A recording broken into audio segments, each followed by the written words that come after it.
Here are your answers to 1 and 2 from yesterday's worksheet. I want you to take a look. I'm going to run through it real quickly, kind of show you how related rates work again one more time. Now, for number 1, please start doing this for your steps. Write down the given information and the unknown information. Please do that. Don't blow that off. Here is a number 10. I underlined it here. What do you do with that? You write it like this. How did I know it's V? Because it's cubic feet per minute, so that's a measure of volume. How do I know it's dV dt, not just V? Because it's a rate. Per is the word rate, that's why you put it with a D. So that's 10. Why is it negative? Because it's smaller. Because it's melting. Okay, so it's not increasing in size, it's decreasing in size. Then the question is rate, right here. So that's what I'm looking for a d something. Is the radius changing? So dr dt is my unknown. Then there's other numbers in here, 1 and 2. Those are r values because it says it's radius. What formula do I use for v and r that are related? Volume and radius of a sphere. I guess, does it say sphere? No, but it says snowball. Snowball, so I guess you have to assume that it's a sphere. So you go to your formula sheet, it's 4/3 pi r cubed. Now, at this point, I want to highlight this because it doesn't matter in this problem, but it matters in other problems. Can you put in the 1 and 2 right now? No. Why not? Because it's changing. You don't put in the number until it's changing. So I'm not going to put in the 1 or 2 yet until I've taken the derivative. So taking the derivative goes from here to here. This is my new formula. Anytime you take the derivative of r, you need a dr dt. Then you start plugging in your numbers and you can plug in the 1 and so on. Now, is the decimal okay? Is the fraction okay? It doesn't really matter as long as your decimals are accurate to 3 decimal places. So if you have decimals only, you'll want to use your calculator to check if they're equivalent or not. I like exact answers. Questions? Okay. I'm getting really confused. This is so dumb. This is the dumbest thing to screw up. I got it all right except for the derivative of the fraction. Okay. All you do is multiply 3 times 3 over 1 times 4 over 3. Yes. And it's 4. And I Yes. don't know why. I don't know why either. That is a common mistake, believe it or not, though. Confusing Some people say 4/9 or something like that. I don't know. But just, I mean, that's just fractions. Just work with that. Okay, anybody else? I'm excited. I got it all right. Good. I forgot the negative. Excellent. This is the hardest one, clearly. Okay? This is more likely to be your problem. Now, let me go through it all in detail, talk about what's happening.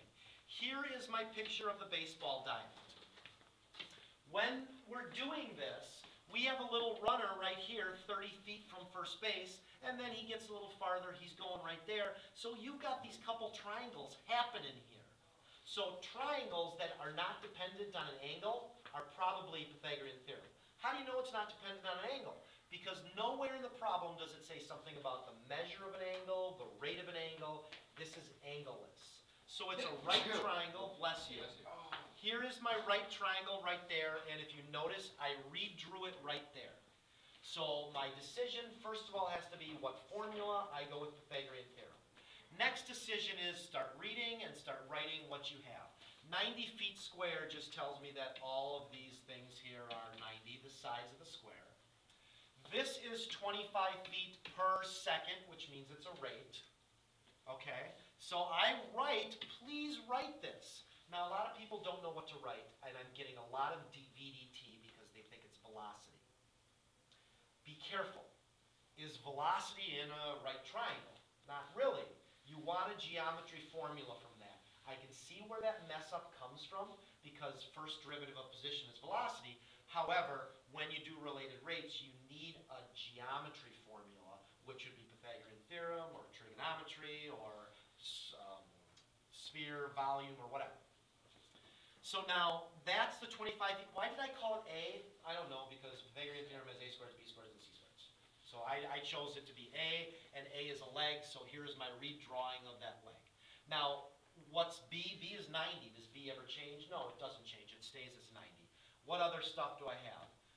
45 feet from first base, 30 feet from first base. Those are lengths, those are not rates. Question. This is a weird question, but it's common on related rates. How fast is he moving away from home plate?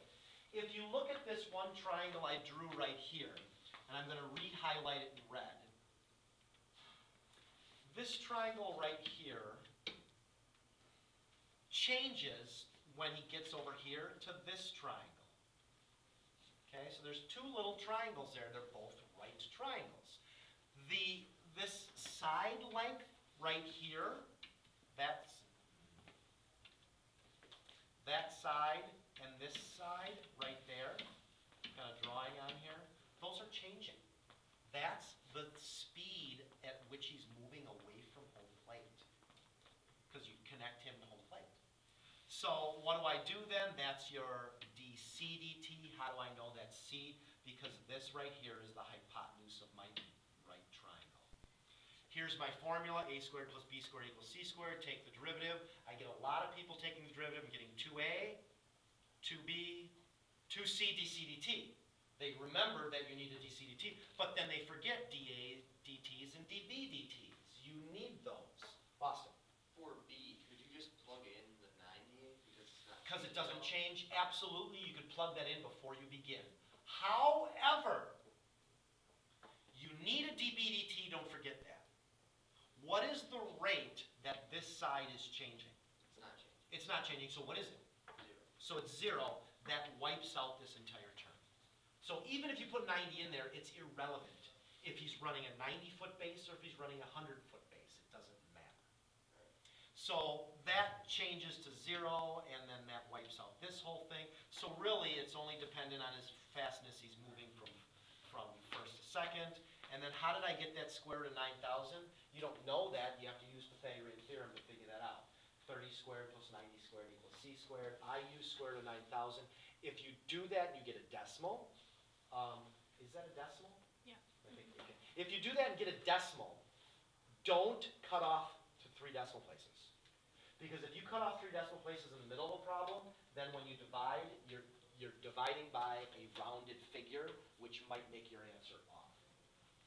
Now, is there any other questions on the Pythagorean theorem problem? Maybe. Can you just re-explain why the dB dt was 0?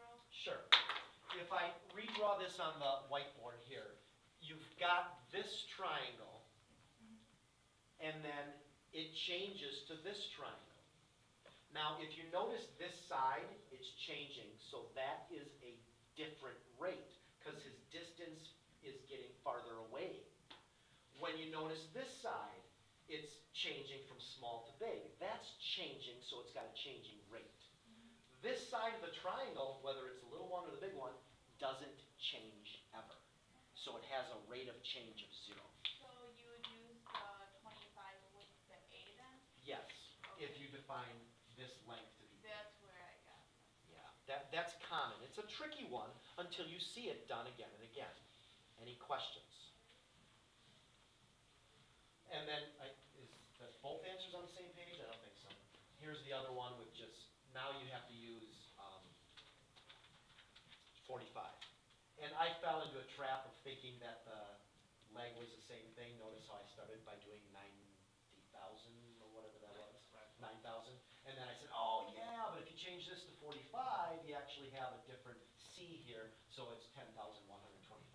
So it's the same formula as before. You just have to change your C value. Hunter. Is there any way they can relate data to a change in distance?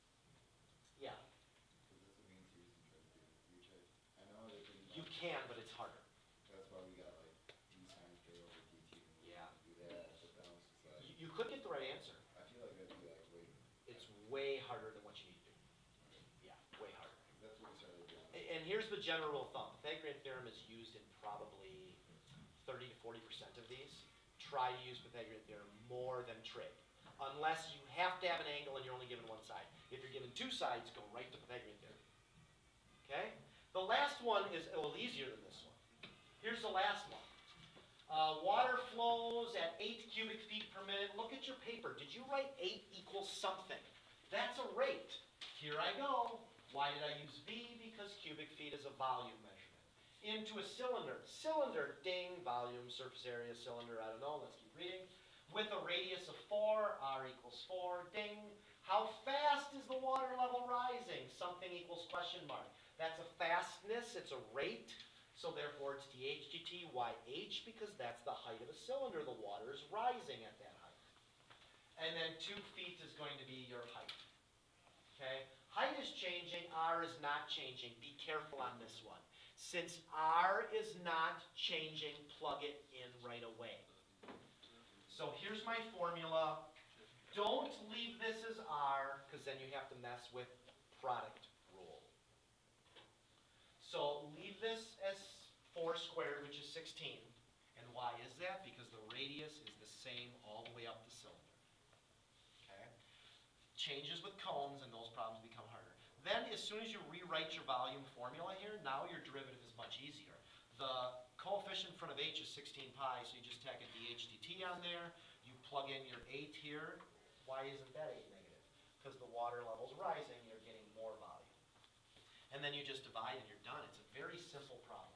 Any questions? Katie? Explain, what did you just say? With the, I'm so awkward. That's all right. The derivative from the. From what you had here to circled. here, are you taking the correct derivative? No, I didn't. Okay, let me ask you a Because the question. H is in What's the constant. derivative of 4x? So it's 4, so the H just goes away because it's. The h just goes away because derivative of 4x is 4, and that the x goes away just like the h goes away here. But don't forget the dH dt. It's like H prime. It's like h prime. And if you want to use h prime, feel free, because there's 4 letters there, and h prime is a letter and a little. It's like Y. It's like y prime, yeah, when you're doing implicit differentiation. Okay? Any other questions on this? Okay. Stop my recording because that's